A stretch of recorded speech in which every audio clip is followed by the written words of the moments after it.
that's a Pondicherry video, I had mentioned about my plans to change the stock exhaust of the vehicle.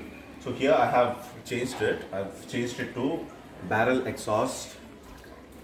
So you can see it is a brand on its own, barrel exhaust. Okay, it's got a website and all.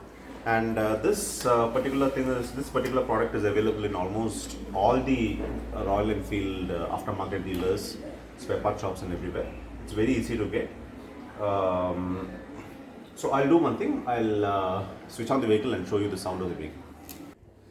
So in this video, I've tried to include three things. One is the idle sound, second is the flyby sound, and third is the riding sound. Flyby sound is nothing but when you stand in a place and then the vehicle passes by, how the vehicle sounds like.